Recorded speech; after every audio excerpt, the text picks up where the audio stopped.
안녕하세요. 까치살모입니다. 오늘은 풍산이 제안하고 있는 K1 전차의 고폭탄에 관해서 이야기해 보도록 하겠습니다. 여러분도 K1 전차의 주포가 뭔지는 아실 겁니다.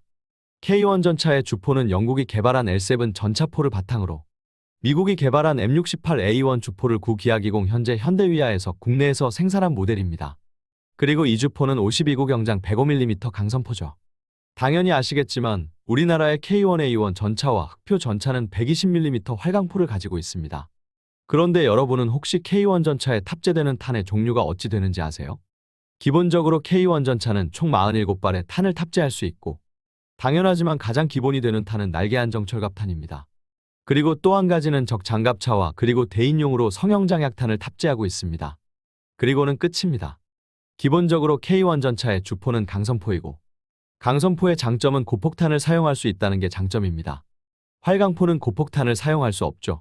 왜냐하면 활강포는 발사된 탄의 안정을 위해서 탄의 날개를 달아야 하고 고폭탄은 탄의 안정을 위해서 회전을 해야 하기 때문입니다. 그래서 활강포는 고폭탄을 탑재할 수 없고 고폭탄을 사용할 수 있다는 건 강선포의 큰 장점이기도 합니다. 그러나 K1 전차에는 아예 고폭탄이 없습니다. 전차에 탑재되지 않는 정도가 아니라 우리나라는 처음부터 105mm 고폭탄을 개발해 본 적이 없습니다. 솔직히 이게 지금까지는 별로 문제가 되지 않았던 게 K1 전차에 탑재되어 있는 성형 장약탄으로도 적 보병을 공격하기에 충분했기 때문입니다. 그런데 문제는 기존의 M48A3K의 주포인 90mm 주포에는 고폭탄이 있었고 이게 보병을 공격하기에는 더 적합했다는 것입니다. 그 이유는 성형 장약탄도 폭약이 들어는 있지만 같은 구경의 고폭탄에 비해서 폭약의 양이 3분의 1 정도에 불과합니다. 그리 된 이유는 성형 장약탄에는 적 전차를 관통하기 위한 구리 라이너가 깔때기 모양으로 있고 이 구리 라이너가 탄의 공간의 3분의 1을 차지하기 때문입니다. 그래서 대보병용으로는 90mm 전차포의 고폭탄보다 105mm 전차포의 성형 장약탄이 위력이 떨어진다고 합니다. 그래도 지금까지는 노출된 보병을 공격하는 용도 정도만 상정을 했기 때문에 성형 자격탄과 날개 안정 철갑탄만을 탑재하는 게 별로 문제는 되지 않았습니다. 그런데 문제는 K1 전차의 임무가 변경되었다는 점입니다. K1 전차는 더 이상 적 전차를 상대하는 대전차전 임무를 하지 않고 보병부대에 배치되어서 보병에 대한 화력지원용으로만 쓰이게 되었습니다. 마치 미 육군의 M10 부커 화력지원 장갑차처럼요. M10 부커는 미국이 MPF라는 경전차 도입 사업에 의해서 도입된 장갑차로 사람들은 모두 이 장갑차를 경전차라고 부르지만 미 육군은 이 장갑차는 절대로 전차가 아니라고 하죠. 왜냐하면 이 장갑차는 적 전차와의 전투 임무는 상정하지 않고 있으며 순수하게 보병에 대한 화력 지원 임무만이 부여되어 있기 때문입니다. 우리 K1 전차도 마찬가지입니다. 서류상으로는 북한에는 3,000대가 넘는 전차가 있지만 대부분의 전차는 아예 기동도 하지 못하는 상태이고 실질적으로 평양방어사령부 산하의 전차 부대만이 제대로 전차를 운영하고 있기 때문에 이 평방사와 전투를 하게 될 우리나라의 7군단만이 전차전을 수행할 가능성이 있는 상태입니다. 그렇기에 보병부대의 K1 전차가 전차전을 할 가능성은 0%라고 해도 과언이 아닙니다. 그런데 문제는 K1 전차의 전차전의 임무는 사라졌지만 새로운 임무가 부여되어 있는 상태죠. 그건 바로 시가전 임무입니다. 기본적으로 북진시 우리의 보병부대들은 평양이 아닌 북한의 주요 도시들을 점령하게 됩니다. 그래서 시가전의 가능성이 그 어느 때보다도 높아졌고 그러면서 K1 전차도 시가전 임무가 중요해졌습니다. 문제는 지금 K1 전차에는 날개 안정 철갑탄과 성형 자격탄만이 있고 이걸로는 시가전에 적합하지 않다는 겁니다. 미국의 M1A2C 전차는 시가전을 위해서 AMP라는 탄을 도입했고 독일의 레오파르트 2A7 전차도 D11이라는 시가전용 특수탄을 도입했죠. 이 탄들은 제가 전에도 설명했지만 탄에 시한신관이 있어서 시가전 시 건물의 벽을 관통하고 건물 안에서 터지는 기능이 있습니다.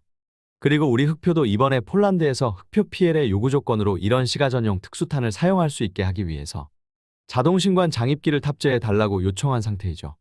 그럼 K1 전차는 어찌해야 할까요? K1 전차도 시가전을 위한 한마디로 건물을 파괴할 수 있는 탄이 있어야 하는데 K1 전차에도 자동신관 장입기를 설치하고 시가전용 특수탄을 도입해야 하는 것일까요? 그래서 풍산에서 고폭탄을 제안 중인 겁니다. 현실적으로 우리 군이 K1 전차에 자동신관 장입기를 설치하고 고가의 특수탄을 도입할 리는 없다고 풍산은 생각을 했고 그래서 시가전용 특수탄만큼은 못하지만 그나마 성형 자격탄에 비해서는 시가전에서 훨씬 효과적인 고폭탄을 사용하자는 제안을 하는 상태인 겁니다. 솔직히 이 이야기는 몇 년 전부터 나오던 이야기입니다.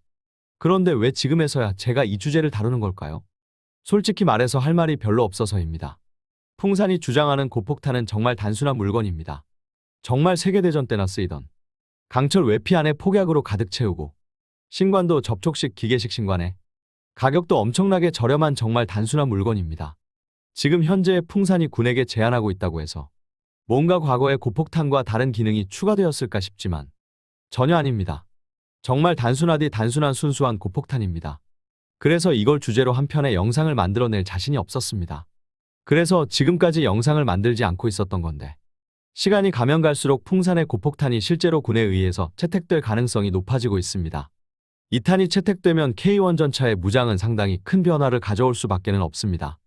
날개 한정 철갑탄의 탑재량은 대폭 줄어들 것이고 그 대신 그만큼 고폭탄이 K1 전차에 탑재될 것이고 당연하지만 이 고폭탄은 성형장약탄에 비해서 폭약량이 대폭 증가했기 때문에 시가전에서 건물을 날려버리는 용도로는 훨씬 유리합니다.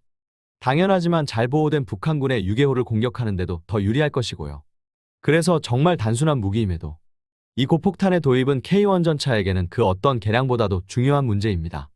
단순한 고폭탄의 도입만으로 시가전 능력이 대폭 올라갈 테니까요. 그리고 제가 이 고폭탄만으로 영상 한 편을 만들어낼 자신이 없어서 또 한 가지 소식을 가지고 왔는데요. 저번 첨단 국방산업전에서 KSC라는 회사에서 드디어 K1 전차의 에어컨 실물을 공개했습니다. 정말 많은 분들이 기다려왔고 무식한 똥별들 때문에 달지 못했던 K1 전차의 에어컨 실물이 드디어 나온 겁니다. 우선 흑표 전차는 전차의 차체 엔진실 쪽에 에어컨과 양압기가 들어가지만 K1 전차는 처음부터 에어컨과 양압기를 탑재하는 걸 고려하지 않았기 때문에 차체에는 탑재할 공간이 없고요. 그래서 포탑에 들어갑니다. 포탑의 뒤쪽 바스켓 부분에 에어컨과 양압기가 양쪽으로 분리되어 탑재되고요. 우선 에어컨은 무게가 80kg이고요. 양압기는 50kg입니다. 에어컨은 6.5kW급 냉방 능력이 있다고 소개되어 있고 양압기는 99.97%의 여과 능력이 있다고 소개되어 있습니다. 그래서 이 장비는 2024년부터 시행되는 K1 전차의 개량에 적용된다고 합니다. 드디어 우리 장병들이 여름에 숨을 쉴 수 있게 된 겁니다. 정말 저는 K1 전차가 K1E1으로 개량할 때 에어컨을 빼버린 그 똥별이 누군지 알고 싶습니다. 아무튼 너무 당연한 장비가 수십 년 만에 드디어 K1 전차에 탑재되게 되었습니다. 오늘은 K1 전차의 시가전용 고폭탄과 그리고 에어컨에 대해서 다루어 봤습니다. 솔직히 아마 K1 전차에 고폭탄이 없었다는 건 대부분은 처음 알았을 겁니다. 그리고 이걸 시가전을 위해서 도입해야 한다는 것도 처음 알았을 겁니다. 분명한 건 아무리 구식 무기라고 해도 필요한 장소에 필요한 역할로 적절하게 사용한다면 그 어떤 첨단 무기보다도 효과가 있다는 사실입니다. 그리고 지금 우리 K1 전차의 시가전 능력을 높이기 위해서는 고폭탄이 필요하다고 봅니다. 여러분은 어떻게 생각을 하시나요? 이상 영상 봐주셔서 감사합니다.